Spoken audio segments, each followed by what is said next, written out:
உலகத்திலே ரொம்ப தூய்மையான ஒரு பொருள் எதுன்னா பால். அதில் இந்த தாய்ப்பாலுக்கு இணையானது வேறு எதுவுமே சொல்ல முடியாது. நான் ஒரு சித்த மருத்துவர் என்பதனால சொல்கின்றேன், தாய்ப்பாலுக்கு இணையான இன்னொரு பால் இருக்குமானால் அது தேங்காய் பால். தேங்காய் பால் ரொம்ப நல்லது. இந்த வைத்தியத்தில் என்ன பண்ணுறாங்க, டாக்டர்லாம் சேர்ந்து எல்லோரும் வியாதி ஆக்கணும்னு தேங்காய் சாப்பிடாதீங்க, உங்களுக்கு கொலாஸ்ட்ரால் வந்துடும், கொழுப்பு அதிகமாகிடும்னு சொல்லி தேங்காவை ஒதுக்க வச்சுட்டாங்க. தினமும் காலையில் தேங்காய் சட்னி நிறைய சாப்பிட்டா நம்ம செந்தில் மாரி பலபலன்னு இருப்பீங்க. தேங்காய் சட்னி நிறைய சாப்பிட்றது நல்லது. ஒரு சிலர் என்ன பண்ணுறாங்கன்னா, இரவு தேங்காய் சின்ன சின்னதாக வெட்டி அதில் வெல்லத்தை போட்டு இரவு அந்த ஒரு முடி தேங்காய், எங்கள்கிட்ட ஒரு வாத்தியார் இருக்கார், அவர் ஒரு முடி தேங்காய் மட்டுமே சாப்பிடக்கூடியவராக அவர் இருப்பார். அதுமாரி பால் வண்ணன் பாலை போன்ற ஒரு தூய்மையான ஒரு மனிதர் ஐயா அவர்கள் அங்கே நிறைய சேவைகள் செய்துட்ருக்காங்க. ஓரிரு வார்த்தைகள் பேசுமாறு அன்போடு கேட்டுக்கொள்கிறேன். அனைவருக்கும் இனிய நாள் மாலை வணக்கம். திருவாசக மாநாட்டின் 2வது மாநாடாக ஆன்மீக ஆனந்த அமைப்பினுடைய தலைமையிலே இன்று சீரோடும் சிறப்போடும் நடைபெற்று கொண்டிருக்கின்றது. திருவாசகத்துக்கு உருகாதார், ஒரு வாசகத்துக்கு உருகாதார் என்கின்ற அந்த முதுமொழிக்கு இருப்பவும், நமச்சிவாய வாழ்க, நாதந்தாள் வாழ்க, இமைப்பொழுதும் எண்ணெஞ்சில் நீங்காதான் தாழ்வாழ்க, புகழாண்ட குருமனிதன் தாழ்வாழ்க, ஆகமமாய் நின்று அன்னைப்பான் தாழ்வாழ்க என்ற சிவபெருமானை மாணிக்கவாசக பெருமான் வழிபட்டு ஒவ்வொரு பாடல்களிலும் கூட மாணிக்கவாசக பெருமான் சிவபெருமானை வேண்டி வழிபடுகின்ற பொழுது மாணிக்கவாசகர் சொல்ல அந்த சொற்களையெல்லாம் தொகுத்து எழுதக்கூடிய பெருமானாக நம்முடைய தில்லைக்கூத்தன் திகழ்ந்தார். அப்படிப்பட்ட சிவபெருமானை பற்றி மாணிக்கவாசகர் பாடியதை எப்படி சொல்லலாம் அப்படின்னா, உலகமே இன்று அழிந்தால் கூட சிவபெருமான் கையில் இருக்கக்கூடிய அந்த ஏடு எது என்று சொன்னால் மாணிக்கவாசகர் அருளிய அந்த திருவாசகம் மட்டுமே என்பது வரலாற்று உண்மையாக இருக்கிறது. அப்பேற்பட்ட திருவாசகத்தை இன்று உலகெங்கும் கூட முற்றோதல் மூலம் சிவனடியார் பெருமக்கள் இன்றைக்கும் கூட அதை செய்து வருகிறார்கள். அத்தகைய சிறப்புக்குரியது. அதிமர்த்தன பாண்டியனுடைய அமைச்சரவையிலே மந்திரியாக இருந்த அவர் தில்லையிலே சென்று நிறைய பதிகங்களை பெருமான் இடத்திலே பாடி, அதனால் திருப்பெருந்துறையிலே கூட பாடியிருக்கிறார். இன்றைக்கி திருப்பெருந்துறையில் ஆவுடையார் கோயில் என்று அழைக்கப்படக்கூடிய அந்த திருப்பெருந்துறையில் பார்த்திங்கன்னா, தேரில் வலம் வர்றது யாருன்னா, எப்போவுமே நம்ம திருவாரூர்லன்னா திருவாரூர் தியாகராஜ பெருமான் தான் வருவார் ஆழித்தேரில். ஆனால் அந்த ஆவுடையார் கோயில் என்ற அந்த திருப்பெருந்துறையில் தேரில் வர்றது மாணிக்கவாசகர். ஒரு பக்தி, ஒரு எப்படி சொல்ல, ஒரு பக்தனை தேரில் ஏற்றி அழகு பார்க்குறது சிவபெருமான் மட்டும்தான். அங்கே வலம் வர்றது மாணிக்கவாசகர் தான் தேரில் வலம் வருவார் என்பதையும் இந்த நேரத்திலே பதிவு செய்ய விரும்புகிறேன். மாணிக்கவாசகர்களுடைய இந்த திருவாசகத்தில் 51 தொகுதிகள் இருக்கின்றது. அந்த 51 தொகுப்பிலையுமே கூட இறைவனை வாழ்த்தி நிறைய பதிகங்களை பாடிய திருவாசகத்திலே நிறைய பதிகங்களை அருளியது தில்லையில் தான். அடுத்த இடத்திலே திருப்பெருந்துறை ஆவுடையார் கோயில் இருக்கிறது. திருவாரூரில் கூட மாணிக்கவாசகர் ஒரு பதிகத்தை பாடியிருக்கிறார். திருப்புலம்பல் என்ற பதிகத்திலே தன்னுடைய கருத்தை பாடியிருக்கிறார் என்பதை இந்த நேரத்திலே பதிவு செய்து கொள்கிறேன். பூங்கமலத்தோடு மாலரி பூங்கமலத்து அயனோடு மாலரியா நெறியானே, கோங்கலர் சோல் குவிமொழியால் கூறா வெண்ணீராடி, ஓங்கையில் சோல் திருவாரூர் உடையானே, அடியே நின் பூங்கலர்கள் அவையல்லாது எவையாதும் புகழேனே, உன்னையல்லாமல் நான் யாரை புகழப் போகிறேன் என்று மாணிக்கவாசகர் திருவாரூரிலே பதிகம் பாடியிருக்கிறார். இன்றைக்கு பார்த்தீர்களே, ஆனால் நாளைக்கு பொதுத் தேர்வு நடைபெற இருக்கின்ற காரணத்தால் எங்களுடைய மாணவ மணிகள் தேர்வுக்கு நாளை கலந்து கொள்ள வேண்டும். அதற்காக அவர்களுடைய இப்போது திருவாசக கச்சேரி இருக்கின்ற காரணத்தினால் என்னுடைய இந்த உரையை சிற்றுரையாக முடித்துக்கொண்டு அவர்களை பாட அன்போடு அழைக்கிறேன். நன்றி, வணக்கம். இருந்து வந்திருக்காங்க மிகப்பெரிய வள்ளலாருடைய பக்தர். வாரத்திற்கு 2 முறை அன்னதானம் போக்குவரத்து நிறைய செஞ்சிட்ருக்காங்க. பேர் மோடி சிட்டிபாபு ஐயா அவர்கள் பால்வண்ணன் ஐயா அவர்களுக்கு மரியாதை செலுத்துவார்.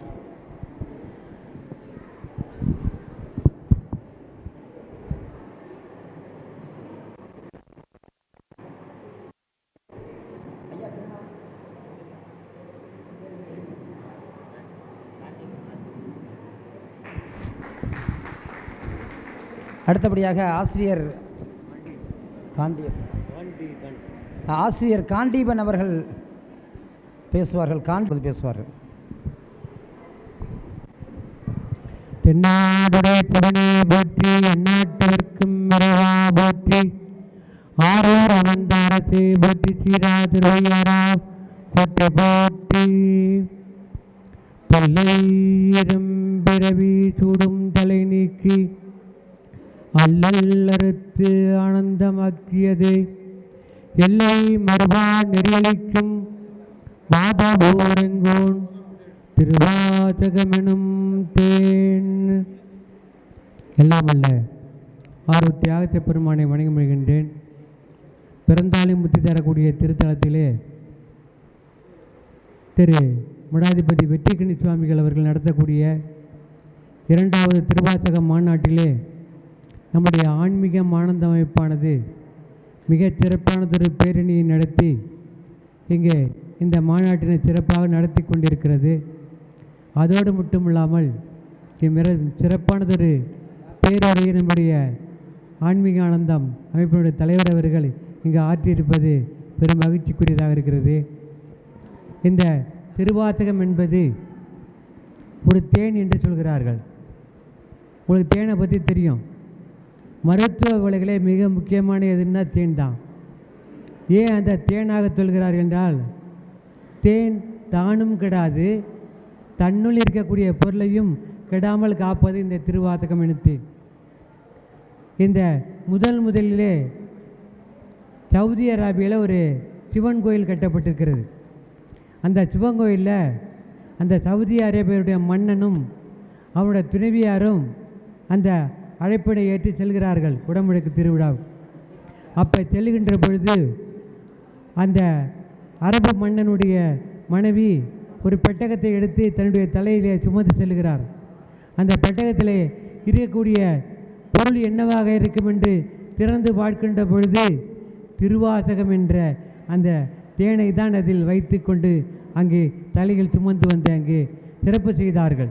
அப்படி தென்னாடுடைய சிவன் எந்நாட்டவர்க்கும் இறைவனாக இருக்கக்கூடிய அந்த பெருமான் இந்த சிவபுராணத்தில் சொல்லுகின்ற பொழுது வாழ்க வெல்க போற்றி என்று சொல்லுகிறார். முதல்ல நம்மையெல்லாம் வாழ்விக்கக்கூடிய காதலாகி கசிந்து கண்ணீர் மல்கி ஓதுவாதவை நன்னணி கொடுப்பது வேதம் 4 மெய்ப்பொருளாவது நாதன் நாமம் நமச்சிவாயவே என்ற அந்த மந்திரம்தான். அதை தான் நம்முடைய மணிவாசக பெருமான் சிவபுராணத்திலே தொடங்குகிற பொழுது நமச்சிவாய வாழ்க, நாதன் தாழ் வாழ்க, இமைப்பொழுதும் என் நெஞ்சில் நீங்காதான் தாழ் வாழ்க, கோவரி ஆண்ட குருமனிதன் தாழ் வாழ்க, ஆகமம் ஆகு நின்று அன்னிப்பான் தாழ் வாழ்க. அப்படி வாழ்க வாழ்க வாழ்க என்று 7 முறையும், வெல்க வெல்க என்று 5 முறையும், போற்றி போற்றி என்று 6 முறையும் மணிவாசக பெருமான் அருளியிருக்கிறார். அப்படிப்பட்ட அந்த திருவாசகத்தை நம்மளுடைய சாதி சமய பேதமற்ற சமதர்ம சன்மார்க்க சங்கத்தை உருவாக்கிய வள்ளல் பெருமான் சொல்லுகின்ற பொழுது, வான்கலந்த மாணிக்க வாசகனின் வாசகத்தை நான் கலந்து பாடுங்கால் நற்கருப்பஞ்சாற்றினிலே தேன் கலந்து பால் கலந்து செழுங்கணித்தின் சுவை கலந்து ஊன் கலந்து உயிர் கலந்து உவட்டாமல் இனிப்பதுவேங்கிறார். ஊனுருக உயிருருக உள்ளமெல்லாம் தானுருக என்று சொல்வார்கள். அதை போல இந்த ஊனினை உருக்கி உள்ளொளி பெருக்கி உழப்பிலா ஆனந்தமாய தேனினை திறந்த புறம் திரிந்த செல்வமே சிவபெருமானே, யானுனை தொடர்ந்து சிக்கனை பிடித்தேன், நீ எங்கெழுந்தருள்வது. நீங்கள் கெட்டியாக கட்டி பிடிச்சிக்கிறேன். இந்த சின்ன பிள்ளைங்க பார்க்கலாம், ஏதாவது தவறு செஞ்சால் அம்மா அடிப்பாங்க, என்ன செய்யும், ஓடிட்டுமாண்டா ஓடாது, திரும்ப வந்து காலை கட்டி பிடிச்சிக்கோ. அதே போல் உன்னுடைய திருவடிகளை நான் இறுக்கமாக கட்டி கொண்டேன், என்னை விட்டு நீ அகல முடியுமா என்று சொல்கிறார். அதே போலவே இப்போ ஐயா சொன்னார், பால்வனம் பால்னா தாய்ப்பால், அதே போல் தேங்காய் பால் சொல்கிறார். அதே போல் சொல்கிறார், பால் நினைந்து விட்டும் தாயினும் சால பறிந்து பாவியனுடைய ஊனினை உருக்கி உள்ளொளி பெருக்கி என்று சொல்கிறார். அப்படி ஊனுருக்கி உள்ளொளி பெருக்கக்கூடிய திருவாசக தேனை பருக வந்திருக்கக்கூடிய அனைத்து ஆன்மீக அன்பர்களையும் இந்த நல்ல இடத்திலே வணங்கி வாழ்த்தி மிக சிறப்பான ஒரு மாநாட்டை நடத்தி கொண்டிருக்கக்கூடிய ஐயா அவர்களுக்கும் இங்கே வருகை பெறுகின்ற ஆன்மீகம் ஆனந்த குருகுல மாணவ செல்வங்கள் இப்பொழுது மிக அற்புதமாக உங்களிடத்தில் பாடகிறார்கள். அவனையும் வணங்கி மகளிரையும் வணங்கி மிகச் சிறப்பான திருச்சியிலே இருந்து திரு சிராப்பள்ளி மேவிய சிவனையை போற்றி என்று அந்த சிராப்பள்ளியிலிருந்து வந்திருக்கக்கூடிய அனைத்து நண்பர்களையும் வணங்கி இந்த நேரத்தில் நிறைவு செய்கிறேன். வாழ்க வளமுடன். சிவாய நம. ஐயா அவர்களுக்கு சிவ கலையாளினி அவர்கள் பொன்னாடை அணிவிப்பு காலில் விழுந்து கொடுப்பான்.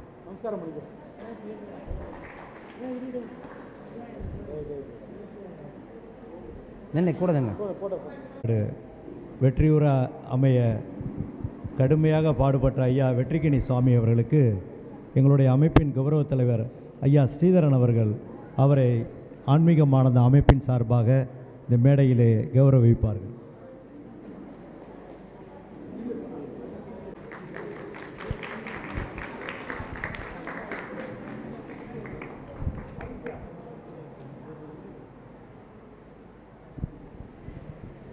ஆன்மீகமானந்த அமைப்பு திருவரம்பூரிலே நான் சிறப்பாக துவங்கி அருமையாக செய்வேன் என்று நம்மளிடம் சொல்லியுள்ள ஐயா தில்லைவிநாயகம் அவர்களுக்கு அமைப்பின் ஒருங்கிணைப்பாளர் திரு ரவிச்சந்திரன் பாப்பையன் அவர்கள் பொன்னாடை போற்றி அவரை கௌரவிப்பார்கள்.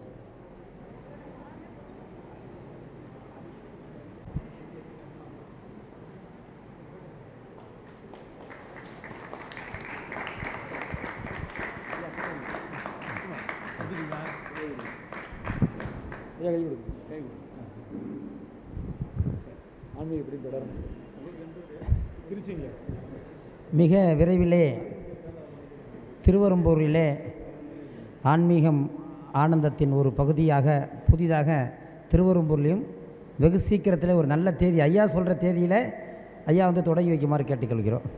நல்ல இப்பொழுது குழந்தைகள் அவர்கள் திருவாசக பாடல்கள் சிவபுராணம் பாடல்கள் பாடி நிகழ்ச்சியை தொடங்கி வைப்பார்.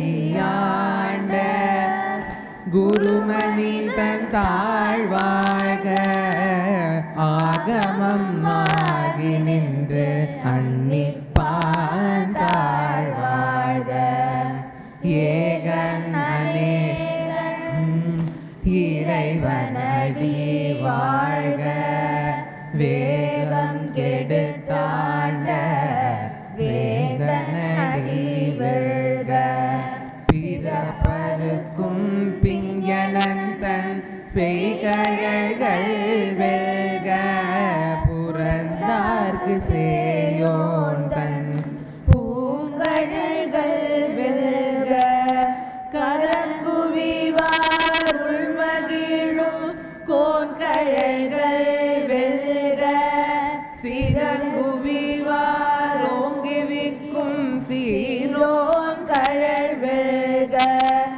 ஈசன் அடி போற்றி எந்தை அடி போற்றி தேசன் அடி போற்றி சிவன் சேவடி போற்றி நேயத்தே நின்ற நிமலன் அடி போற்றி மாய பிறப்பருக்கும் மன்னன் அடி போற்றி சீரார் பெருந்துரை நம் தேவன் அடி போற்றி ஆராதய இன்பம் அருளும் மலை போற்றி சிவன் அவன் எல் சிந்தையுள் நின்ற அதனால் அவன் அருளாலே அவன் தாழ்வணங்கி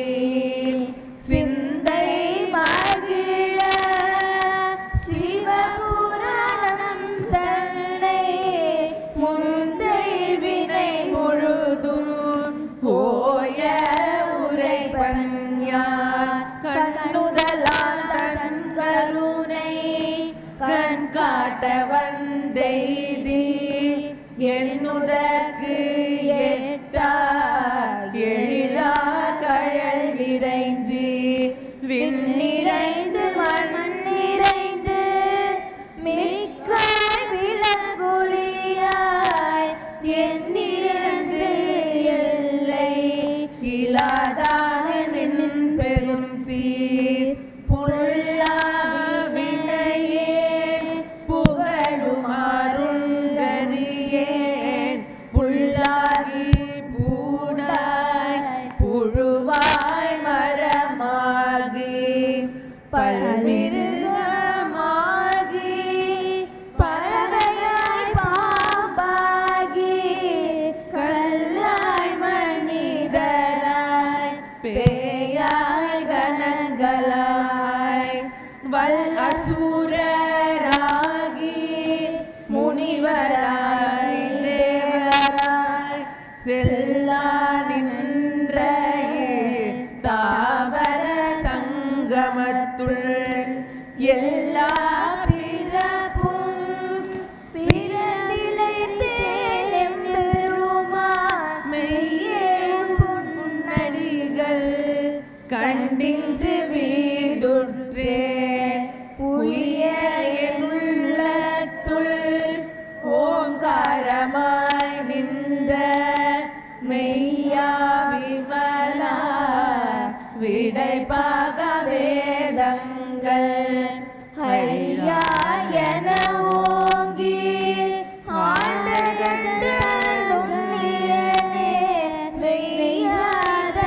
மெய்யாதனியாய் இயமான நாம் விமலா பொய்யாயின எல்லாம் போயகல வந்தருளி மெய்ஞானமாகி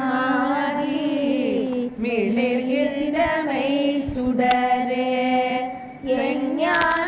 எஞ்ஞானமில்லாதே இன்பப் பெருமானே அஞ்ஞானம் தன்னை அகந்தபால் கண்ணலோடு நெய் கலந்தார் போல சிறந்தடியா சிந்தனையுள் தேனூரி நின்ற பிறந்த பிறப்பருக்கும் எங்கள் பெருமான் நிறங்களுரைந்துடையாய் விண்ணோர்கள் என்னும் அருங்கயிற்றால் கட்டி புறம் தோல் போத்தெங்கும் புழு அழுக்கு மூடி மலம் சோறும் 9 வாயிற்குடிலை மலங்க புலனைந்தும் வஞ்சனையை செய்ய விலங்கு மனத்தால் விமலா உனக்கு கலந்த அன்பாகி கசிந்து உள்ளுருகும் நலந்தால் இல்லாத சிறியனை நல்கி நிலம் தன்மேல் வருளி நிழல்கள் காட்டி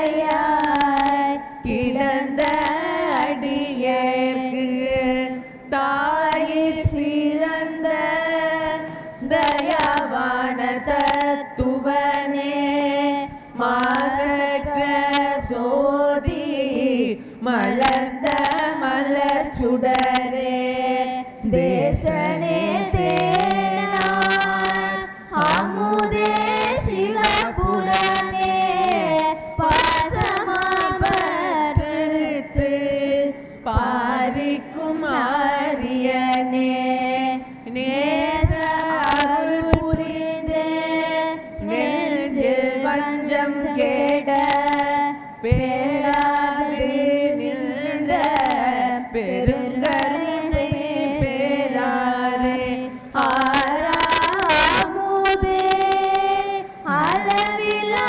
பெருமானே ஓராத உள்ளத்தில்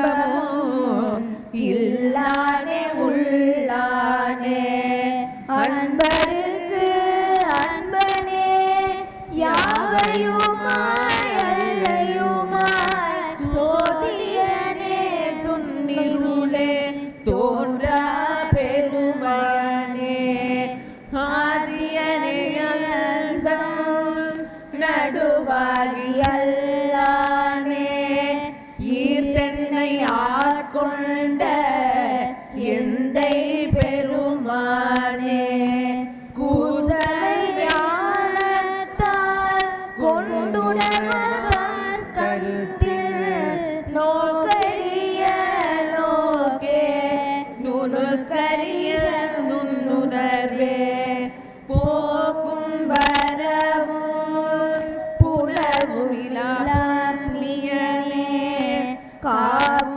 என் காவலனே காண்பறிய பேரொளியே ஆற்றின் வெள்ளமே அர்த்தமிக்காய் நின்று தோற்ற சுடரொளியாய் சொல்லாத நுண்ணுணர்வாய் மாதமாமையகத்தில் வெவ்வேறு மந்தறிவாம் தேற்றனே தேற்ற தெளிவே எந்தையுள் ஊற்றானே உள்ளான அமுதே உடையானே வேற விகார விடக்குடம்பில் உள் கிடப்ப ஆற்றேன் எம் ஐயா அரணே ஓ என்றே போற்றி புகழ்ந்திருந்து பொய் கெட்டு மெய்யானார் மீட்டிங்கு வந்து வினை பிறவி சாராமே கள்ள புலக்குரம்பை கட்டளிக்க வல்லானே நல்லுருளில் நட்டம் பயின்றாடும் நாதனே தில்லையுள் கூத்தனே தென்பாண்டி நாட்டானே அல்லல் பிறவி அருபானே ஓ என்று சொல்லற்கரியானே சொல்லி திருவடி கீழ் சொல்லிய பாட்டில் பொருளுணர்ந்து சொல்லுவார் செல்வ சிவபுரத்தில் உள்ள சிவனடி கீழ் பல்லோரும் ஏத்த பணிந்து பல்லோரும் நேற்ற பணிந்து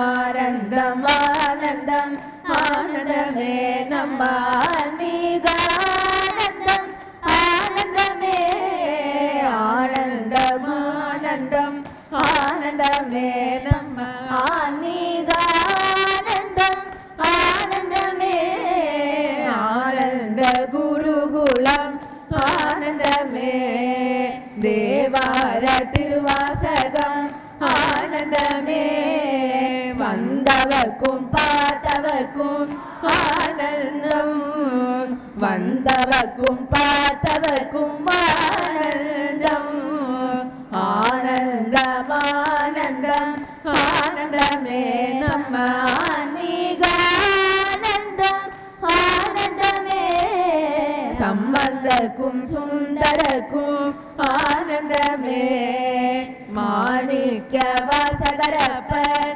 ஆனந்தமே ஈசனுக்கும் அம்பிகைக்கும் ஆனந்தம் ஈசனுக்கும் அம்பிகைக்கும் ஆனந்தம் நாம் செய்த பூஜா பலனும் இன்று பலித்ததம்மா நாம் செய்த பூஜா பலனும் இன்று பலித்ததம்மா ஆனந்தம் ஆனந்தம் ஆனந்தமே பரமானந்தம் ஆனந்தம் ஆனந்தம் ஆனந்தமே நம்ம ஆன்மீக ஆனந்தம் ஆனந்தமே ஆனந்த குருகுலம் ஆனந்தமே ஆனந்த அமுதும் ஆனந்தமே நம்ம ஆனந்த வனமோ ஆனந்தமே ஆனந்த யோகா ஆனந்தமே நம்ம ஆனந்த ராகமோ ஆனந்தமே ஆனந்தம் ஆனந்தம் ஆனந்தமே பரமானந்தம் ஆனந்தம் ஆனந்தமே நம்ம ஆன்மீக ஆனந்தம் ஆனந்தமே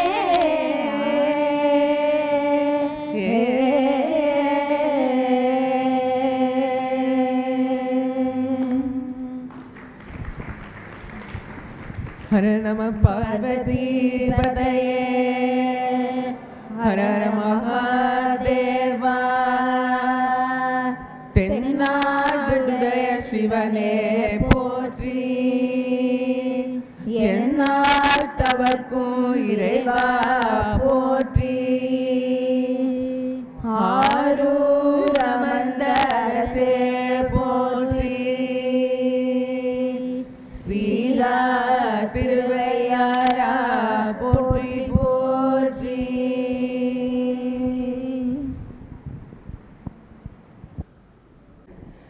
தில்லை விநாயகம் வரவும்.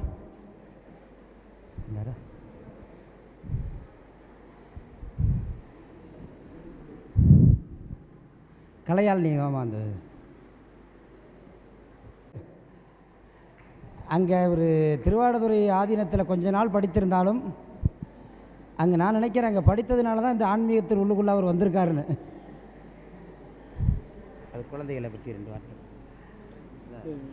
படத்தை சுவாமி சாது சுவாமி அவர்களும் இணைந்து தருவாங்கம்மா. பேர் என்ன? சுந்தர பேர் என்னையா சுவாமி? யோகானந்த சுவாமி.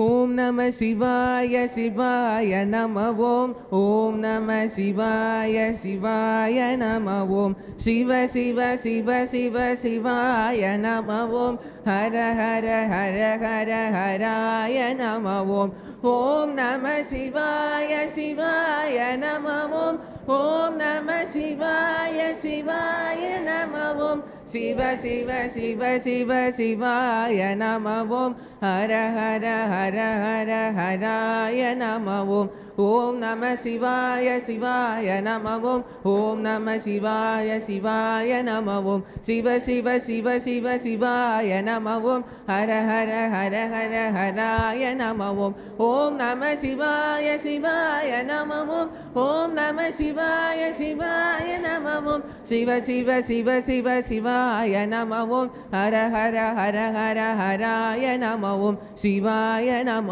ஓம்.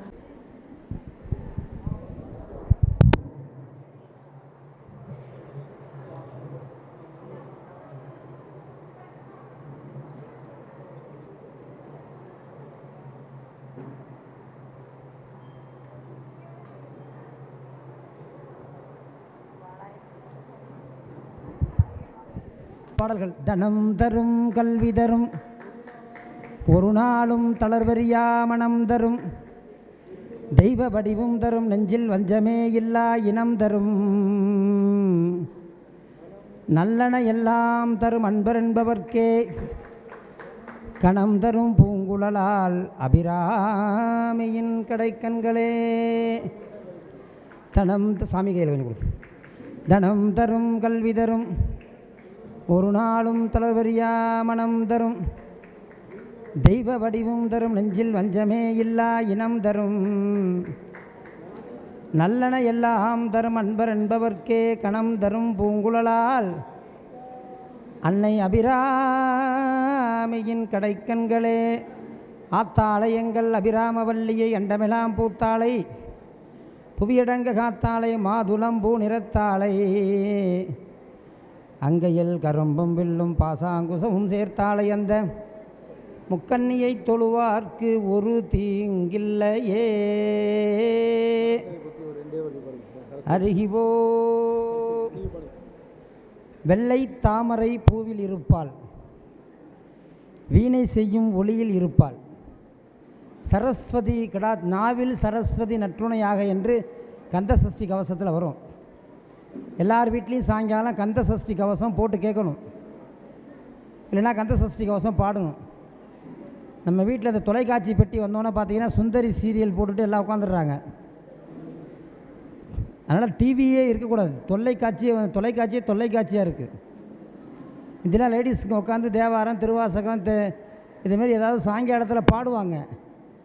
இப்போ என்ன பண்ணுறாங்க, யாராவது வீட்டுக்கு 6 மணி 7 மணிக்கு போனால் கூட இருங்க அந்த சீரியல் முடிட்டுன்னு உட்கார வச்சுடுறாங்க. அதனால் சாயங்கால வேளையில் கந்த சஷ்டி கவசம் எல்லாரும் படிக்கணும். புரிஞ்சுக்கலாம். உயர் திரு சுவாது சுவாமி ஐயா அவர்களுக்கு நமது செந்தில் ஐயா அவர்கள் அரகர மகாதேவா. என்னாடுடைய சிவனே போற்றி, எந்நாட்டவர்க்கும் இறைவா போற்றி. குழந்தைகளுக்கெல்லாம் சாப்பாடு நிறைய இருக்குது, தயவுசெய்து சாப்பிட்டு நீங்கள் சொன்னீங்க தான் கேட்பாங்க. அருமையாக சாப்பாடு செஞ்சு சாப்பிட்டு போக சொல்லுங்கள். ஆமாம், குறைச்சலாக ஒரு 1500-2000 பேருக்கான சாப்பாடு இருக்குது. ஆமாம், நீங்கள் ஐயா நீங்கள் சொன்னீங்கன்னா கொஞ்சம் நல்லாயிருக்கும். ஆன்மீகம் ஆனந்தம் ஐயா அவர்களுடைய வேண்டுதலாகவும் கோரிக்கையாகவும் குழந்தைகள்லாம் சாப்பிட்டு போகும்படி கேட்டுக்கிறோம். இல்லை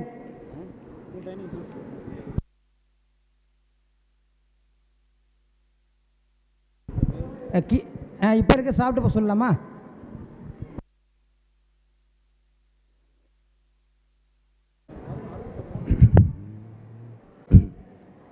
என்னுளே உயிர்ப்பாய் புறம்போந்து புக்கு என்னுளே நிற்கும் ஆதி காரணீஸ்வர பெருமான் திருவருளும் நாயினேற்கு பொற்பரிசெட்டருளி எங்கள் தர்மயாதீனத்து 27வது பண்டார சந்நிதிகள் ஸ்ரீ மாசிலாமணி தேசிக ஞானசம்பந்த பரமாச்சாரிய சுவாமிகள் தம் பொன்னருளும் சிந்தித்து என்றும் என் சிந்தையில் பேராதிருந்து சிவானுபவம் விளைத்தருளும் எங்கள் தர்மயாதீனத்து 26வது குருமணிகள் ஸ்ரீ சண்முக தேசிக ஞானசம்பந்த பரமாச்சாரிய சுவாமிகள் தம் திருவடிகளை உள்ளே உள்கிக் கொண்டு தொடங்குகின்றேன். துன்பமுமாய் இன்பமாயினார் என்பது இன்றைய சிந்தனைக்கு விருந்தாகியுள்ள தலைப்பு.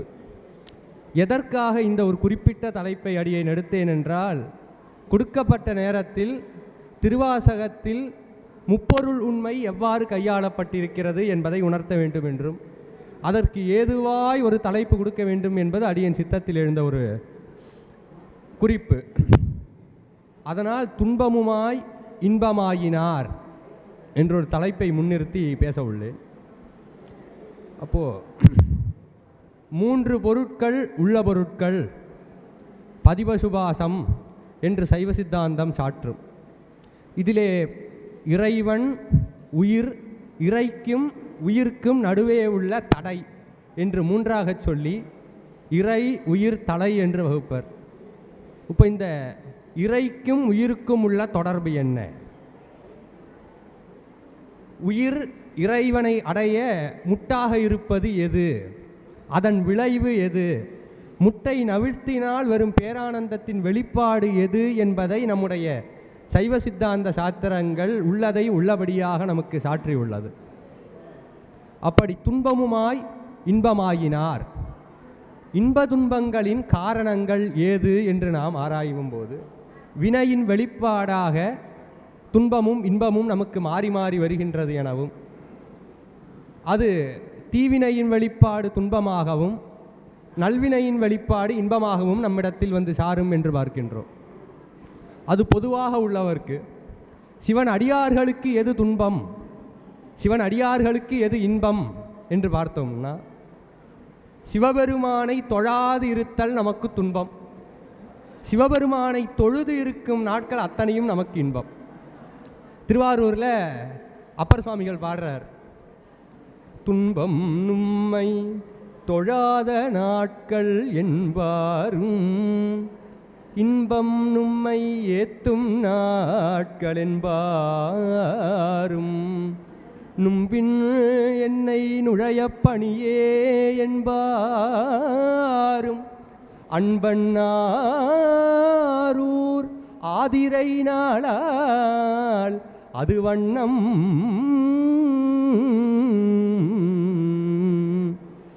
உன்னை தொழாத நாட்கள் அத்தனையும் அடியேனுக்கு துன்பம் பெற்ற நாட்கள், உன்னை ஏத்திய நாட்கள் அடியேன் இன்பம் பெற்ற நாட்கள். அன்பன் ஆரூர் ஆதிரை நாளால் அடுவண்ணம் என்று அப்பர் சுவாமிகள் சாற்றுகின்றார். அப்போ சிவன் அடியார்களுக்கு துன்பம் ஏது? அவனை தொழாதிருப்பது நமக்கு துன்பம். அவனை தொழும் நாட்கள் அத்தனை நாட்களும் நமக்கு இன்பமுடைய நாட்கள். பேசாத நாளெல்லாம் பிறவா நாளே என்று சொன்னாரே. அப்போ இந்த இன்ப துன்பங்களுக்கெல்லாம் நமக்கு காரணம் ஏது அப்படின்னு ஆராயும் போது செய்த நல்வினையின் தீவினையின் பயனாக நமக்கு துன்பமும் இன்பமும் மாறி மாறி வரும். அந்த வினையின் பயனே நமக்கு இன்ப துன்பம் வருகிறது என்று பார்க்கின்றோம். அப்போது இந்த நல்வினை தீவினைன்னு இரண்டிற்கு, இரண்டினுடைய தன்மை எத்தன்மை எது? சைவ சித்தாந்தத்தை மிகண்ட ஆச்சாரியார் வந்துட்டு ஏதுக்கள் சொல்கிறார். இரண்டுமே விலங்கு போன்று, கைவிலங்கு போன்றது அப்படின்னார். தீவினைங்கிறது இரும்பால் செய்த விலங்கு, நல்வினை என்பது பொன்னால் செய்த விலங்கு அப்படின்னார். இரண்டுமே கையை கட்டிதான் வைத்திருக்குமே தவிர்த்து அது பொன்னான் ஆனாலும் ஒரு பிரயோஜனமும் இல்லை, இரும்பால் ஆனாலும் ஒரு பிரயோஜனமும் இல்லை. அப்போ இரண்டும் விலங்கு தான். இரண்டை விட்டும் நான் அவிழ்ந்து தான். இப்போ தங்கத்தில் கை விலங்கு போட்டிருக்கோம், ரொம்ப அழகாக இருக்குன்னு அதையே போட்டுக்கிட்டு இருக்க முடியுமா? அப்போது அதனால இரண்டுமே நம் கைக்கு ஒரு கட்டு தான். அதை விட்டு எப்படி அகல வேணும் அப்படின்னு தான் நம்ம பார்க்கணும். அப்போ துன்பம் இன்பத்திற்கு காரணமாக இருப்பது நல்வினை தீவினை. இந்த நல்வினை தீவினை அது என்னது?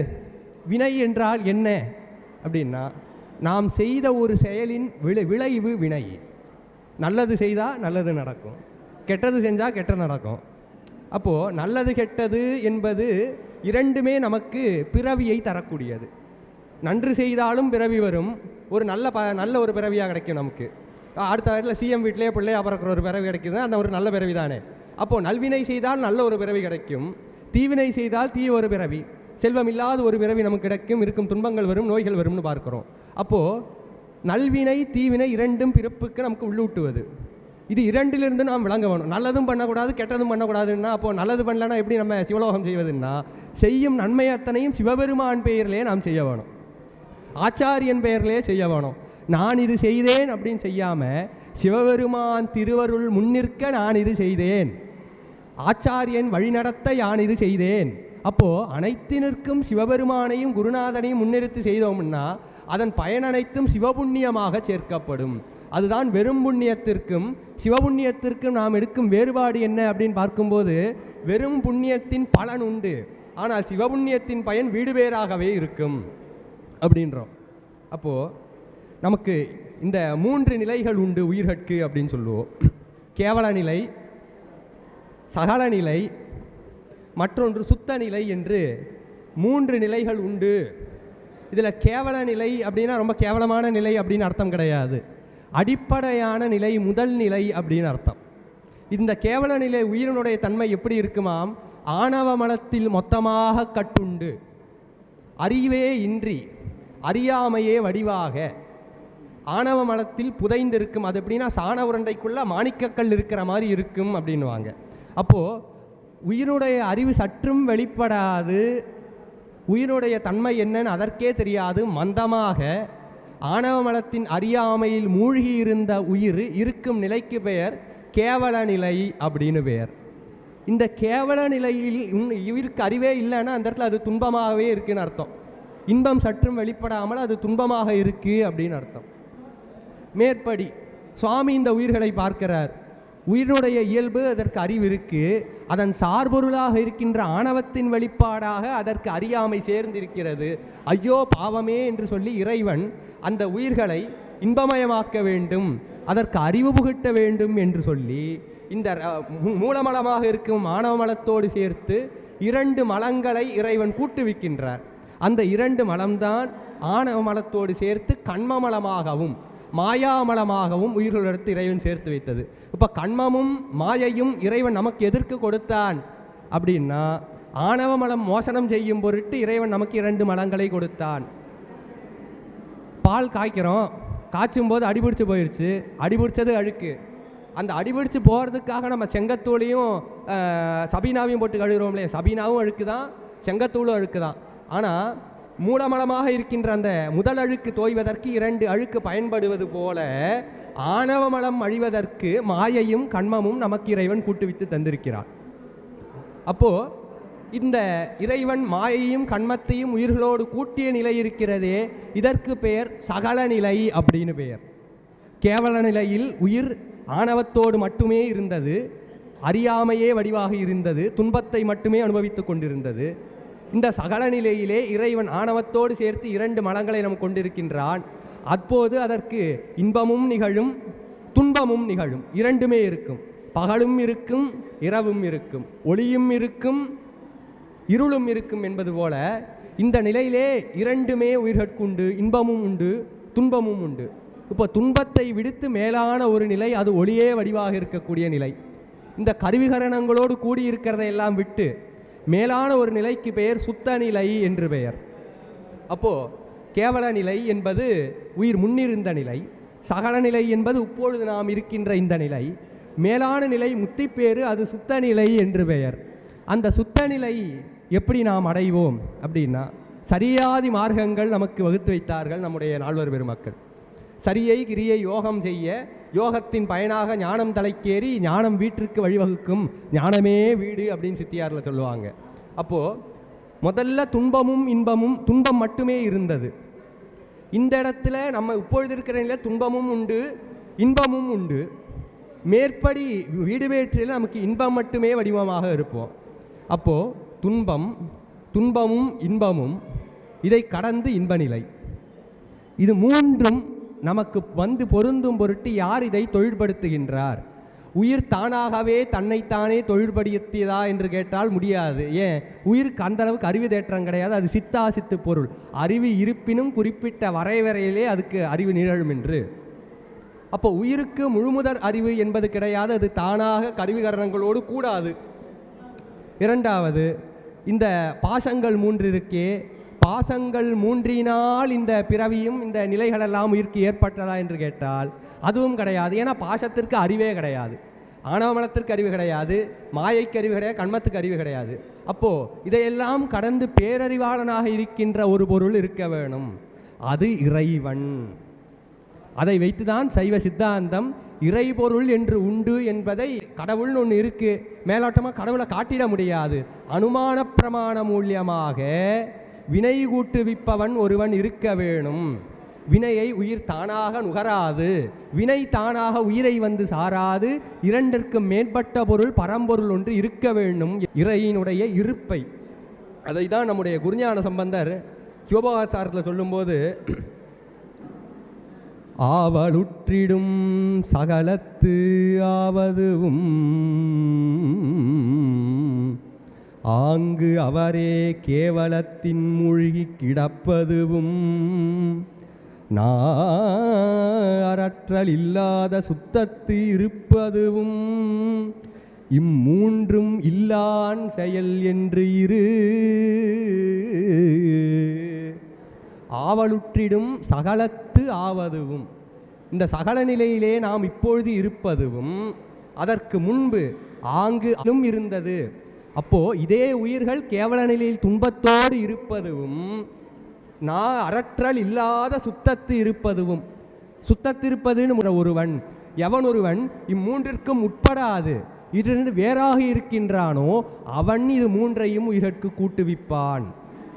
கடந்தான் செயல் என்று இரு அப்படின்னு அவர் உபதேசமாக சொல்கிறாருன்னா, இந்த நிலையில் சகல நிலையில் நமக்கு இருக்கும்போது துன்ப இன்பங்கள் எல்லாம் வருதேன்னா அது நம்மால் வருவது அன்று, அது சிவன் செயலால் நம்மிடத்தில் வந்து பொருந்துவது. அப்போது நமக்கு என்ன காரணத்தினால் இத்தனை துன்பம் வந்துச்சோ, இத்தனை இன்பம் வந்துச்சோன்னு எல்லாம் நாம் நினைத்து அந்த இடத்துல சோகப்படுறதுக்கோ இன்பப்படுறதுக்கோ நம்ம இங்கே ஒரு ஆளும் கிடையாது. திருப்புகழில் சொல்லுவார், இங்கு நான் யார் அப்படின்னுவர். அப்போது இங்கே நம்ம ஒரு ஆளும் கிடையாது, நம்ம இயக்குவதற்கு இறைவன் மகாதேவன் ஒருவன் இருக்கின்றான். அவன் முனைப்பால், அவன் சங்கல்பத்தால் நாம் அத்தனை பேரும் இயங்கி கொண்டிருப்பதோம் என்பது தெளிவாக இருக்கணும். இந்த ஒரு தெளிவு நமக்கு வந்துருச்சுனாலே உலக வாழ்க்கையில் இருக்க துன்ப இன்பங்களெல்லாம் நமக்கு ஒரு இன்பமாகவே தெரியாது, துன்பமாகவும் தெரியாது. இதெல்லாம் ஒரு விஷயமா அப்படின்னு கடந்து போகிற ஒரு நிலை என்பது இறைவன் நமக்கு ஆக்கி கொடுப்பார். அந்த பக்குவ நிலை தான் நமக்கு வேணும் என்று அன்றாட இறைவனிடத்தில் போய் நாம் வேண்ட வேணும். நல்ல தெளிவுற்ற ஒரு பக்குவ நிலை இறைவன் எனக்கு தர வேணும் என்பதை தான் நாம் இறைவனிடத்தில் போய் வேண்ட வேண்டுமே தவிர்த்து அங்கே போய் எனக்கு பொருள் வேண்டும், செல்வம் வேண்டும், வீடு வேண்டும், இந்த உலகில் இருக்கின்ற விஷயங்கள் எல்லாம் எனக்கு வேணும் என்பது வேண்டுவது அங்கே பொருந்தாத ஒரு செயல். அப்போது இறைவனிடத்தில் நாம் வேண்டும்போது நல்ல ஒரு அறிவு தேற்றத்தை எனக்கு தர வேணும், நல்ல ஒரு பக்குவத்தை எனக்கு தர வேணும் என்று வேண்ட வேணும் நம்ம. இப்போது இறைவன் இந்த துன்ப இன்பத்தை நமக்கு சேர்க்கின்றான். துன்ப இன்பத்தை சேர்ப்பதோடு சேர்த்து அவன் நம்ம இன்பத்தையும் தருகின்றான். எப்படி இறைவன் நமக்கு இந்த செயல்முறையை செய்து காட்டுகின்றார், எதனை முன்னிறுத்தி அவன் செய்கின்றார் என்பதையும் நாம் ஆராய வேணும். ஏன்னா எடுக்கும்போதே நம்முடைய மணிவாசகர் நமச்சிவாய வாழ்க நகாராதி பஞ்சாட்சரத்தில் தான் எடுத்தார். ஏன் சிவாய நம வாழ்கன்னு சொல்லி எடுத்துருக்கலாமே, ஏன் நமச்சிவாய வாழ்கன்னு எடுத்தார்? சிவாய நம என்பது சூக்ஷ்ம பஞ்சாட்சரம் என்று சொல்லி, அந்த சூக்ஷ்ம பஞ்சாட்சரம் எல்லாருக்கும் உரியது அன்று. பக்குவப்பட்ட மேலான ஆன்மாக்களுக்கே சிகாராதி பஞ்சாட்சரம் உபதேசமாக குருநாதர் தருவார். அதனால நமச்சிவாய வாழ்க என்பது அத்தனை பேருக்கும் உரிய ஸ்தூல பஞ்சாட்சரம். அது அத்தனை பேருக்கும் உரிய. ஏன் அது அத்தனை பேருக்கும் உரியதுன்னா, தொடக்கத்திலேயே நகரத்தை முன்னிறுத்தி அவர் வைத்தார். நமச்சிவாய வாழ்க என்பதற்கும் சிவாய நம என்பதற்கும் என்ன வேறுபாடு? நகாராதி பஞ்சாட்சரத்திற்கும் சிகாராதி பஞ்சாட்சரத்திற்கும் உள்ள வேறுபாடு என்ன அப்படின்னா, இது நகரத்திலே ஆரம்பிக்குது, அது சிகரத்திலே ஆரம்பிக்குது. அஞ்செழுத்துக்கு நீங்கள் உண்மை விளக்கம் போன்ற சாத்திர நூல்களையெல்லாம் கற்று அஞ்செழுத்தினுடைய பொருள் என்ன அப்படின்னு பார்க்கும்போது, நா என்பது திரோதான சக்தியை குறித்து வருவது, மா என்பது வாசனாமலமாக இருக்கக்கூடிய மலத்தை குறித்து, ஆணவ மலத்தை குறித்து வருவது, சி என்பது சிவபெருமானை முன்னிறுத்தி வருவது, வா என்பது அவனுடைய திருவருட்சக்தியை முன்னிறுத்தி வருவது, யா என்பது உயிரை முன்னிறுத்தி வருவதுன்னு சொல்லிட்டு 5 எழுத்திற்குமே தனித்தனி 5 பதம் தானே. அது அந்தியும் நண்பகலும் 5 பதம் சொல்லி அப்படின்னு தானே சொன்னாங்க. 5ம் ஒரு வார்த்தை, ஒரு சொல் கிடையாது, 5ம் தனித்தனி பதம். அந்த ஒவ்வொரு பதத்திற்கும் தனி அப்ரிவேஷன் இருக்கு. அப்போ நான் என்பது நடப்பாற்றல் என்று சொல்லக்கூடிய திரோதான சக்தியை குறித்து வருவது. திரோதான சக்தி நம்ம இடத்துல என்ன பண்ணும் அப்படின்னு கேட்டிங்கன்னா, திரோதான சக்தி நம்மக்கிட்ட அது என்ன பண்ணும்னா, உயிர் பக்குவப்படும் தருவாய் வரையிலும் நம்ம கூட இருந்து உயிருக்கு அறியாமையை புகுட்டி மறைப்பு என்னும் தொழிலை செய்து கொண்டிருக்கும். பக்குவப்படும் வரை, உயிருக்கு நல்ல அறிவு வரும் வரை உயிர் கூடவே அது பயணித்து உயிருக்கு மறைப்பு தொழிலை செய்து வரும். எப்பொழுது உயிருக்கு பக்குவ நிலை வந்து எய்தியதோ அப்பொழுது அதே திரோதான சக்தி அருட்சக்தியாக மாறி பஞ்ச சக்திகள் நிவர்த்தி முதலிய பஞ்ச தொழிலையும் தான் இயற்றி வீடு வேற்றுக்கு அது உயிரை கைகொண்டு செல்லும் அப்படின்றோம். அப்போ தொழில் ஒன்று தான், உயிரை வீடு வேற்றுக்கு கொண்டு செல்லுவது. அந்த தொழிலை எது செய்வதுன்னா இறைவனுடைய சக்தி செய்வது. ஒரே சக்தி தான். அந்த ஒரே சக்தி உயிருடைய பக்குவத்தன்மைக்கு ஏற்றாற்போல மறைப்பையும் செய்யும், அருளையும் செய்யும். அப்போ நகாராதி பஞ்சாட்சரம் என்பது அத்தனை பக்குவப்பட்ட சாரார்களுக்கும் பொருந்தி வருவது. இன்ன தன்மையர் இவருக்கு ஞானம் கிடைத்தால் மட்டும் நகாராதி அந்த திரோதான சக்தி என்பது செயற்படுவதும் கிடையாது. அத்தனை உயிர்களையும் தொழிற்படுத்துவது திரோதான சக்தி என்னும் இறைவனுடைய சக்தி. அதனால் திருவாசகம் என்பது அனைவருக்கும் உரியது என்பதால் தான் மாணிக்கவாசகர் நமச்சிவாய வாழ்கன்னு தூளபஞ்சாட்சரத்தில் ஆரம்பித்தார். அப்படி அந்த திரோதான சக்தி என்கின்ற நடைப்பாற்றல் எப்போது உயிருக்கு மலபரிபாகம், சத்தினிபாதம், இருவினையொப்பு போன்ற நிகழ்வுகளெல்லாம் நிகழ்ந்து பக்குவப்பட்ட ஒரு நிலையிலே வருகிறதோ அப்பொழுது அதே நடைப்பாற்றல் வனப்பாற்றலாக மாறி திருவருட்சக்தியாக மாறி கன்வெர்ட் ஆகி, இதுவே அந்த ஒரு சக்தியே உயிரை இறைவனுடைய வீடு வேற்றுக்கு கொண்டு செல்லும். அப்போது உயிருக்கு துன்ப இன்பங்களை கொடுப்பதெல்லாம் எந்த சக்தி எதை முன்னிறுத்தி தரும்னா அது நடப்பாற்றலாக இருக்கின்ற திரோதானி மறைப்பாற்றலை செய்து உயிருக்கு துன்பமும் இன்பமும் மாறி மாறி தரும். அதுவே உயிருக்கு இன்பத்தை பரிபூரணமாக தரக்கூடியது எதுன்னா அது வனப்பாற்றலாக இருக்கக்கூடிய திருவருட்சக்தி. அப்படி இறைவனுடைய திருவருட்சக்தி உயிர்களிடத்தில் வந்து பொருந்து முறைமை அப்படின்னு இருக்கே, இது ஒரே சக்தி வேறு மாறுபட்ட தன்மையை செய்கிறது. தாய்மானவர் அதனால தான் சொன்னார், நினை எல்லாம் செய்ய வல்ல சித்தாம் இன்ப உருவை தந்த அன்னையே அப்படின்னார். பூதமுதலாகவே நாத பரியந்தமும் பொய் என்று என்னை காட்டி என் போதத்தின் நடுவாகி அடியீரும் இல்லாத போகபூரண வெளிக்குள் ஏதுமரனில் என்று உபாயமாக வைத்து உயிர் வீடு வேற்று கடையணும்னா அதுக்கு உபாயம் என்னன்னா கருவிகரணங்களை விட்டு நில், உபாயமா வைத்து நினை எல்லாம் செய்ய வல்ல சித்தாம். உன்னை எல்லாமே பண்ணும் பாது, நினை எல்லாம் செய்ய வல்ல சித்தாம். இன்ப உருவை தந்த அன்னையே உன்னையே எளியேன் மறந்து உய்வனோ. இன்ப உருவை தந்தது நமக்கு கருவிகரணங்களோடும் கூட்டி அதை விட்டு அகன்று இன்ப உருவை தந்தது எதுன்னா அன்னை பராசக்தி. இன்ப உருவை தந்த அன்னையே உன்னையே எளியேன் மறந்துய்வனோ. வாதநோயாளர்க்கும் எட்டாத முக்கண்ணுடை மாமருந்திற்கு அமிர்தே, முக்கண்ணுடை மாமருந்திற்கு அமிர்தே, வரையறையனுக்கு இரு கண்மணியாய் உதித்த மலைவளர் காதலி பெண் உமையே என்று திருச்சிராப்பள்ளி மட்டுவார் கோயிலையை போற்றுகின்றார் நம்முடைய தாய்மான சுவாமிகள். அப்போ இறைவன் நமக்கு துன்ப இன்பங்களை கொடுக்கின்றான். அதுதான் துன்பமுமாய் இன்பமாயினார்க்கு ஆடப்பொற் சுண்ணம் இடித்து நாமேன் மாணிக்கவாசர் சொன்னார். துன்பம் இன்பம் வருகிறதுனா அதை கூட்டுவிப்பதும் இறைவன், அதை தருவதும் அவன், அதுவாகி இருப்பதும் அவனே அப்படின்னார். அதை ஞானசம்பந்தர் சொல்லும்போது குற்றம் நீ குணங்கள் நீ குடலால வாயிலாய் அப்படின்னாய். குற்றமும் அவன்தான், குற்றத்தின் மாறுபட்டிருக்கும் குணங்களும் அவன்தான் அப்படின்னார். அப்போ இறைவன் தான் நமக்கு துன்பத்தையும் கொடுக்கின்றான், இன்பத்தையும் தருகின்றான், வீடு பேராகவும் இருக்கின்றான். அப்போ துன்பமுமாய் இன்பமாயினார். இந்த வகையிலெல்லாம் இறைவன் நமக்கு துன்பமாகவும் இன்பமாகவும் தந்து, துன்பத்தையும் தந்து இன்பத்தையும் தந்து, இந்த இன்பத்திற்கும் வீடு பேற்றில் இருக்கின்ற இன்பத்திற்கும் என்ன வேறுபாடு அப்படின்னா, இது சிற்றின்பம், இன்னைக்கு வரும் நாளைக்கு போயிடும். அது அந்த வீடு பேற்று இன்பம் என்பது பேரின்பமாக இருப்பா. அதான் மாணிக்கவாசகர் சொன்னார், தினைத்தனை உள்ளதொரு பூவினில் தேன் உண்ணாதே, நினைந்தோறும் காந்தோறும் பேசுந்தோறும் எப்போதும் அனைத்து எலும்பும் உள்நக ஆனந்தத்தேன் சொரியும் குணிப்புடையானுக்கே சென்று ஊதாய் கோத்தும்பி. தும்பியை கூப்பிடுறார்.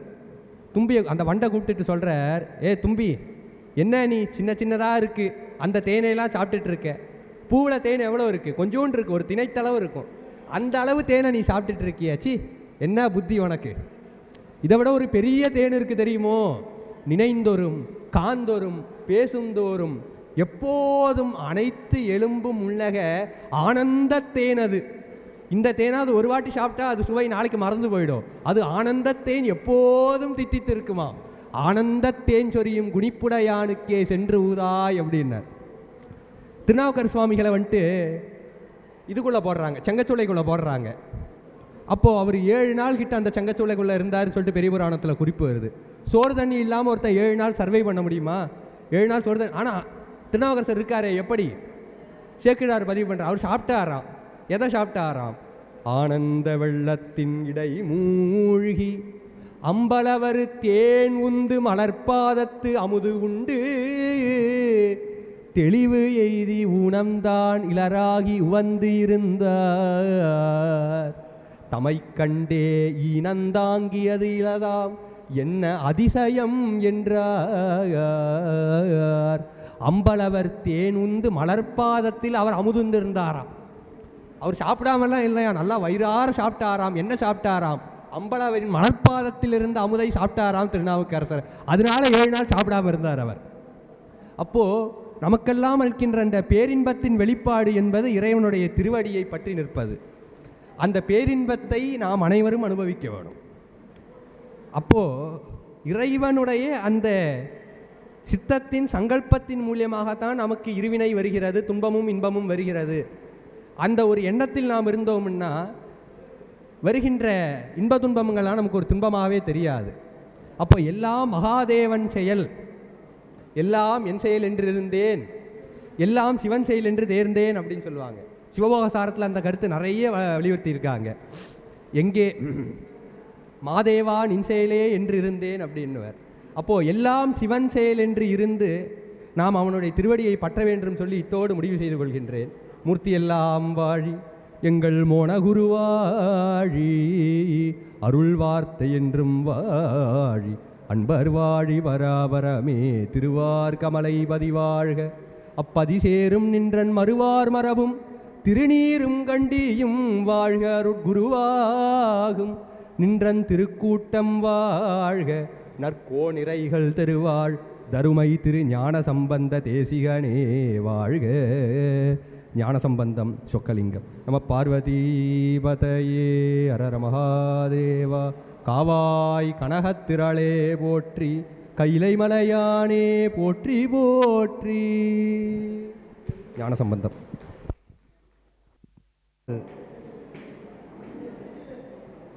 திருவாசகத்தை குறித்து அம்பாசடர் ஒரு நிமிஷம். அதற்கு முன்பாக சிவ கலையாளினி அவர்கள் அன்னதானத்தின் பெருமை குறித்து சின்னதாக சுருக்கமாக ஒரு கதை சொல்லுவாங்க. தானத்தில் சிறந்தது அன்னதானம். அந்த அன்னதானத்தின் பெருமையை பறைசாற்ற வேகமாக வாங்க. அண்ணன் நட போட்டு வராதிங்க. எல்லோரும் கைத்தட்டி வரவேற்கணும்.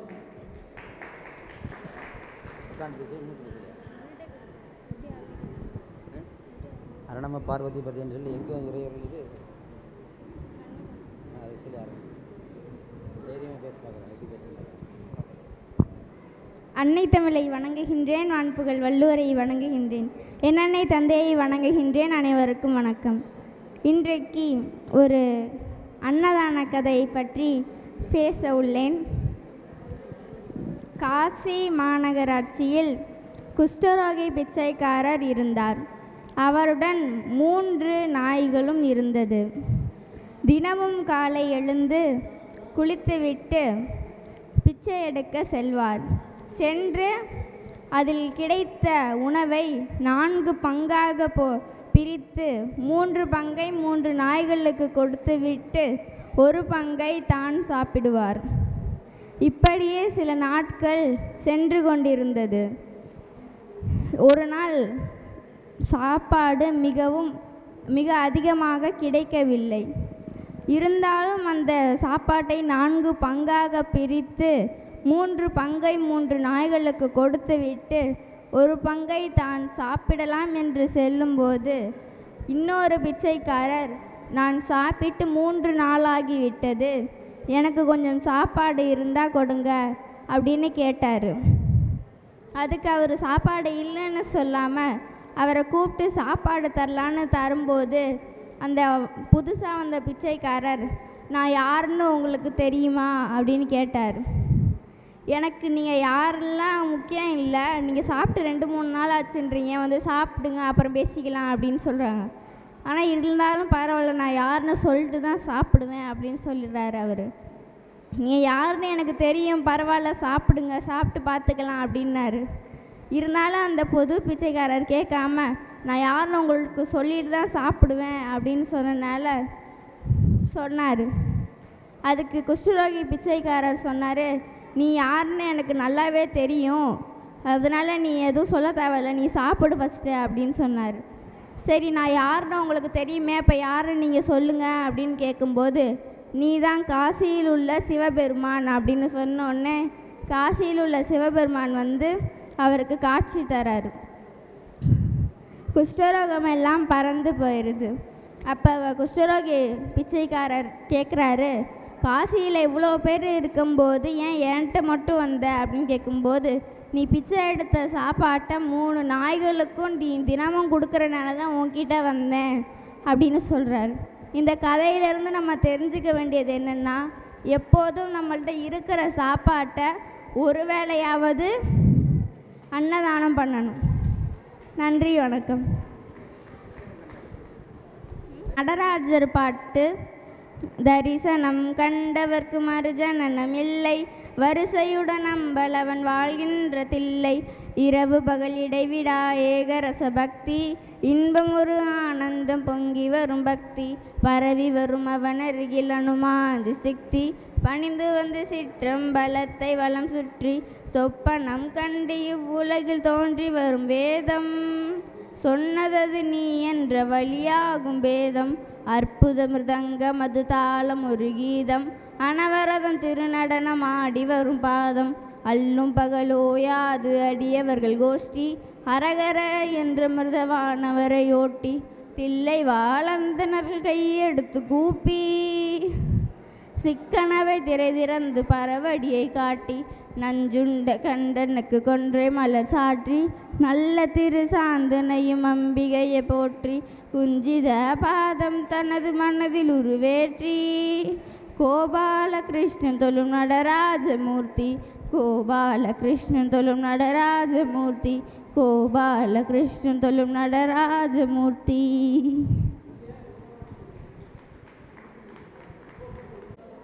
சிவ கலையாளினி அவர்களுக்கு நிறைய கதை சொல்வா. என்ன ஆள் தான் கொஞ்சம் வீக்காக இருக்கா, அதனால் மூச்சு வாங்கி சொல்ல முடியல. அம்மா அவர்கள், உங்கள் பேர் அம்மா? தருணாம்பாள் காண்டீபம் அம்மா அவர்கள் வந்து ஆன்மீகம் ஆனந்தத்தினுடைய ஒரு முக்கிய ஒரு அங்கத்தினர் இருக்காங்க. இந்த நல்ல நாளில் அவங்களோட ஆசீர்வாதம் பண்ணி அம்மா காலில் விழுந்துக்கும். அரணம பார்வதிபதே. சால்வே நீங்கள் போத்திருக்கு பாப்பா.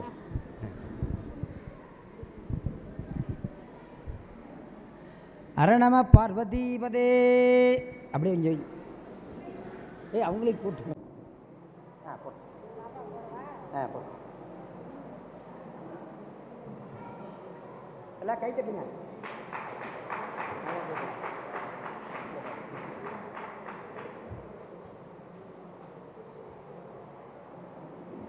உங்கள் பேச்சு மாதிரியே இருக்கா அம்மா? காலையில் இல்லையா? அம்மா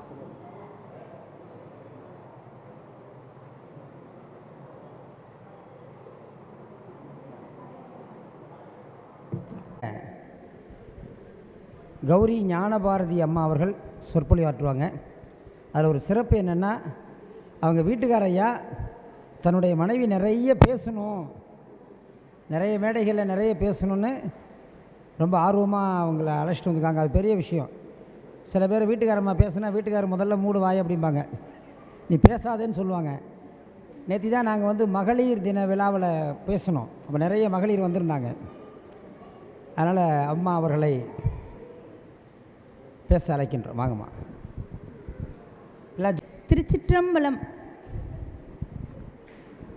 ஐந்து கரத்தனை யானை முகத்தினை இந்தின் இளம்பிரை போலுமெயிற்றனை நந்தி மகந்தனை ஞான குழந்தினை புந்தியில் வைத்தடி போற்றுகின்றேனே. விக்னங்களை உடைக்கும் அந்த விநாயகனை தொழுது அல்லவா வணங்கி அல்லவா நாம் எந்த ஒரு காரியத்தையும் செய்ய வேண்டும் என்று நமக்கு சொல்லி கொடுத்தது யார்? அந்த சிவனும் சக்தியும் தானே. எந்த ஒரு காரியத்தை நம்ம தொடங்கினாலும் அந்த வக்ரதுண்ட மகாகாயனை நம்ம வணங்கி தான் தொடங்கணும். அது யார் இட்ட கட்டளை? நம் சிவனும் சக்தியும் நமக்கு இட்ட கட்டளை. நம்ம குழந்தை பருவத்திலிருந்தே அது மாதிரி தானே வளர்ந்து கொண்டிருக்கிறோம். எந்த ஒரு பசங்க ஒரு பரீட்சை பேப்பரை எடுத்தால் கூட விநாயகர் சுழி போட்டு தான் ஆரம்பிப்பாங்க. நாமும் ஒரு மளிகை சாமான் லிஸ்ட் எழுதினா கூட நம்ம அந்த விநாயகர் சுழியை போட்டு தான் துவங்குவோம். வக்ரதுண்ட மகாகாய சூரிய கோடி சமப்பிரப நிர்விக்னம் குருமே தேவ சர்வ காரியேஷு சர்வதா. மாசில் வீணையும் மாலை மதியமும் மாசில் வீணையும் மாலை மதியமும் வீசு தென்றலும் வீங்கில வேனிலும் மூசு வண்டரை பொய்கையும் போன்றதே ஈசன் எந்தை இணையடி நிழலே.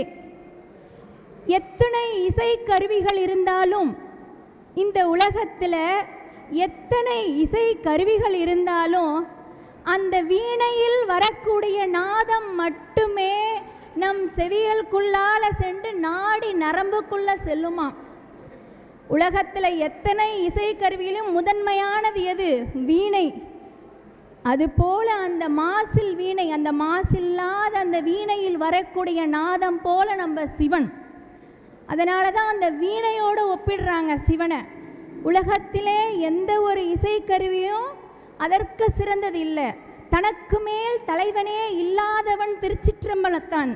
தனக்கு மேல் ஒரு தலைவன் இல்லை, அவனே உலகத்தில் எந்நாட்டவருக்கும் எல்லா நாட்டவருக்கும் சரிதான், எந்த மதத்தினர் எதா இருந்தாலும் எல்லாருக்கும் தலைவர் யார்? நம்மளுடைய சிவன் தான். என்னடா மதத்தை பற்றி பேசுகிறாங்களேன்னு நினைக்க வேண்டாம். இது உண்மையாக நடந்த ஒரு சம்பவம். 17ஆம் நூற்றாண்டில் வீரமாமுனிவர் கேள்விப்பட்டிருப்பீங்க இல்லைங்களா? நம்மளுடைய பாட புத்தகங்களில் படிச்சிருக்கலாம். அந்த வீரமாமுனிவருடைய இயற்பெயர் கான்ஸ்டான்டினோ பெஸ்கி. அவர் கிறிஸ்துவ மதத்தை சார்ந்தவர் தான், இட்டாலி நாட்டவர். தன்னுடைய கிறிஸ்துவ மதத்தை போதிக்கிறதுக்காக தான் தமிழ்நாட்டுக்கு வந்தார். ஆனால் என்ன நடந்தது தெரியுங்களா? இந்த தமிழையும் இந்த திருவாசகத்தை படித்த அவர், இந்த தமிழை விட மிக சிறந்த மொழி எதுவும் இல்லை, சிவனை விட மிக சிறந்த தலைவன் இறைவன் எவனும் இல்லை, இந்த திருவாசகத்தை போல் எந்த நூலும் இல்லை, நான் ஒரு தராசிலே உலகத்தில் உள்ள அத்தனை நூட்களையும் ஒரு பகுதியில் வைக்கின்றேன், இந்த பகுதியில் திருவாசகத்தில் உள்ள 2 எழுத்தை மட்டும்தான் நான் வைக்கின்றேன். திருவாசகத்தில் உள்ள 2 எழுத்தை மட்டும்தான் வைக்கிறாங்களாம். அத்தனை நூலும் இருக்கிற அந்த தராசு என்ன மேலே வரலை, கீழத்தான் செல்லுது. நம்ம திருச்சிற்றம்பலத்துடையான் கையெழுத்திலிடப்பட்ட 2 வார்த்தைகள் இமை பொழுதும் எந்த ஒரு இடத்துலையுமே எந்த ஒரு புத்தகத்திலையுமே சொல்லலைங்களா? இமைக்கின்ற பொழுது கூட சிவனே நான் உன்னை மறக்க மாட்டேன்னு சொல்கிறாங்க பாருங்க, அந்த வார்த்தை தான் அது, இமை பொழுதும். எந்த ஒரு இடமா இருந்தாலும் நம்ம இறைவனை வணங்குறதுக்குன்னு ஒரு நேரம் ஒதுக்கிடுறாங்க. ஆனால் நம்முடைய இந்த சிவனை நம்ம வணங்கும் இந்த திருவாசகத்தில் தான் இமை பொழுதும் நீங்காதான்னு நம்ம சொல்கிறோம். அந்த ஒரு வார்த்தைக்கு இணை எந்த ஒரு ஆன்மீக நூலாக இருக்கட்டும், அது எப்பேற்பட்ட நூலாக இருக்கட்டும் இல்லை. அதுபோல் அவன் அருளாலே அவன் தாழ் வணங்கி, சிவனுடைய அருள் இருந்தாதாங்க நம்ம இன்னைக்கு இந்த திருவாரூருக்கே வர முடியும். திருவாரூரிலே பிறக்க முக்தி, காசியிலே இறக்க முக்தி, தில்லையை தரிசித்தாலே முக்தி. நம்ம இந்த இடத்துல நின்று அண்ணாமலையானேன்னு நினைத்தாலே முக்தி அல்லவா? அந்த சிவன் அருள் இருந்தால் தான் அவன் திருவடிகளை நாம் சேர முடியும். நம்ம புல்லாகி புழுவாகி மரமாகி என்னென்னமோ எந்த பிறவி, தேவராக இருக்கட்டும் அசுரர், எல்லா பிறவி எங்கே சென்றாலும் நம் இறுதியில் நம் மெய்யே என்று நாம் யாரை காண்கின்றோம்? அந்த தில்லை அம்பலத்தானின் திருவடிகள் மட்டுமே அல்லவா? இணையார் திருவடி என் தலைமேல் வைத்தலுமே, துணையான சுற்றங்கள் அத்தனையும் துறந்தொழிந்தேன். இணையார் திருவடி என் தலைமேல் வைத்தலுமே, துணையான சுற்றங்கள் அத்தனையும் துறந்தொழிந்தேன். என்ன சொல்கிறோம்? திருச்சிற்றம்பலமானே, உன்னுடைய திருவடி என் தலையில் பட்டது. இதற்கு முன்னாடி துணையானவங்க அத்தனை பேரையும் நான் மறந்துட்டேன். அது தாயாக இருக்கட்டும், தந்தையாக இருக்கட்டும், உறவினராக இருக்கட்டும், நண்பராக இருக்கட்டும். இந்த உலகத்திலேயே என்றும் மாறாதது யாரு? நம் சிவன் மட்டும்தானே. பெற்ற தாய் தன்னை மகன் மறந்தாலும், பெற்ற தாய் தன்னை மகன் மறந்தாலும், பிள்ளையை பெற்ற தாய் மறந்தாலும், உற்ற தேகத்தை உயிர் மறந்தாலும், உயிரை மேவிய உடல் மறந்தாலும், கற்ற நெஞ்சகம் தன் கலை மறந்தாலும், கண்கள் இமைப்பது மறந்தாலும், நற்றவர்த்தவர் உள்ளிருந்தோங்கும் நமசிவாயத்தை நான் மறவேனா? அந்த நமச்சிவாயம், எனக்கு முன்னாடி அந்த தம்பி சொன்னாங்க பாருங்க, 5 எழுத்து மந்திரத்துக்கான அர்த்தம். நமசிவாயா என்று சொன்னால் போதுமே, நாம் பிறந்த எல்லா பயனையும் நம்ம அடைந்துட்டோன்னு அர்த்தம். அந்த 5 எழுத்தை சொல்கிறதுக்கே நம்ம என்ன ஒரு தவம் செய்திருக்கணும் இந்த மானிட பிறவி. தமிழ்மொழி எப்பேற்பட்ட தமிழ்மொழி இது! ஆதியிலே தோன்றிய மொழி, ஆதியிலே தோன்றிய மொழி, முச்சங்கம் வளர்த்த மொழி, தேனினும் இனிய மொழி, செம்மொழி எனும் மகுடம் சூட்டிய என் அன்னை தமிழை, அகத்தியன் தொட்டிலிட்டு, தொல்காப்பியன் தாலாட்டி, கம்பன் சீராட்டி, மூவேந்தர் பாராட்டி 2000 வருடங்களை கடந்தாலும் என் தாய் தமிழ் கன்னித்தமிழாகவே வாழ்ந்து வருகிறது, வளர்ந்து வருகிறது. அப்பேற்பட்ட தமிழ் மொழியை நம்ம திருச்சிற்றம்பலம் உடையான் எழுதியிருக்காருன்னா அந்த மாணிக்க வாசகரின் திருவருளால் வந்த வார்த்தைகளை தமிழில் எழுதியிருக்கார். மாணிக்க வாசகர் சொல்படி திருச்சிற்றம்பலம் உடையான் கையெழுத்து. இதற்கு இணை, இந்த திருவாசகத்துக்கு இணை வேற ஏதாவது எந்த ஒரு நூலை நம்ம பார்க்க முடியுமா? அந்த தெய்வமே எழுதிய நூல் மாணிக்க வாசகரின் சொல்படி திருச்சிற்றம்பலம் உடையான் கையெழுத்துன்னு இருந்ததான் அந்த ஓலை சுவட்டியிலே. அந்த திருவாசகத்துக்கு இணை வேறு எதுவுமே கிடையாதுங்க. அந்த தமிழ் மொழியிலே எழுதியிருக்காங்க பாருங்க. அது இன்னும் ஆனந்தம். ஆன்மீகம் என்றாலே ஆனந்தம்தான், ஆன்மீகம் என்பதே ஆனந்தம்தான். அதிலும் திருவாசகம் என்னும் நூலை படிக்க படிக்க ஆனந்தம், பேரானந்தம், பரமானந்தம். எப்பேற்பட்ட நூல் அந்த திருவாசகம்! கனிந்த அன்பென்னும் நாரிலே, கனிந்த அன்பென்னும் நாரிலே நிகழ்ந்த செந்தமிழ் சொற்களா என்னும் பூக்கள். நார் எப்படிப்பட்ட நாரா? கனிந்த நாரா. சொற்கள் எப்படிப்பட்ட சொற்கள்? செந்தமிழ் சொற்கள். வாடாத பூக்கள். உலகத்திலே வாடாத பூக்கள் என்று ஒன்று இருக்கிறதா என்றால் நம் திருவாசகத்தில் உள்ள ஒவ்வொரு வார்த்தைகளும் தான் அந்த வாடாத பூக்கள். கனிந்த அன்பென்னும் நாரிலே நிகழ்ந்த செந்தமிழ் சொற்களாகிய பூக்களை இறையருள் என்னும் இன்பத்தேன் ததும்பி, அந்த நூலின் ஒவ்வொரு வார்த்தைகளிலும் ஒவ்வொரு தமிழ் எழுத்திலும் இறையருள் என்னும் இன்பத்தேன் ததும்பி நமக்காக தொடுத்து அமைத்த அந்த பதிக பாமாலை என்னும் திருவாசகம். திருவாசகத்துக்கு உருகாதார் ஒரு வாசகத்துக்கும் உருகார். அப்பேற்பட்ட அந்த திருவாசகத்தை தந்த மாணிக்க வாசகர், வான் கலந்த மாணிக்க வாசக நின் வாசகத்தை நான் கலந்து பாடுங்கள். நற்கருப்பஞ்சாற்றினிலே தேன் கலந்து பால் கலந்து செழுங்கனி தீஞ்சுவை கலந்து என் ஊன் கலந்து உயிர் கலந்து ஒட்டாமல் இனிப்பதுவே என்றார்கள். அப்பேற்பட்ட மாணிக்க வாசகர் அவருடைய சொற்படி எழுதினது தான் நம்ம அந்த திருவாசகம். கண்ணிலே அன்பிருந்தால் கல்லிலே தெய்வம் வரும். நம் கண்ணிலே அன்பிருந்தால் மட்டும்தான் நம்ம அந்த சிவனையே நம்ம மனதில் நினைக்க முடியும். அன்பு, ஒருவர் ஒருவரிடத்தில் காட்டும் அன்பு தான் அந்த சிவம். எல்லாம் சிவமயம், அன்பே சிவமயம் என்று சொல்கிறோம் இல்லைங்களா? அப்போ எல்லாமே அந்த அன்பில் தான் இருக்குது. அந்த திருவாசகமாக இருக்கட்டும், தேவாரமாக இருக்கட்டும், எத்தனை எழுத்துக்கள் எத்தனை சொற்கள் இருந்தாலும் பொருள் ஒன்று தான். எத்தனை இறைவனது நூல்களை நாம் கற்றாலும் பொருள் ஒன்று தான். அன்பாக இருக்கணும், நேர்மையாக இருக்கணும், பிறரிடத்தில் உள்ள பொருட்களை நம்ம களவாடாமல் இருக்கணும். இது போன்ற அந்த தத்துவ கருத்துகள் தான் நம்ம எப்படி திருப்பி பார்த்தாலும் அந்த சிவன் நமக்கு சொல்கிறது என்னன்னா அன்பு தான். எல்லாம் சிவமயம். திருச்சிற்றம்பலம். தென்னாடுடைய சிவனே போற்றி, எந்நாட்டவர்க்கும் இறைவா போற்றி.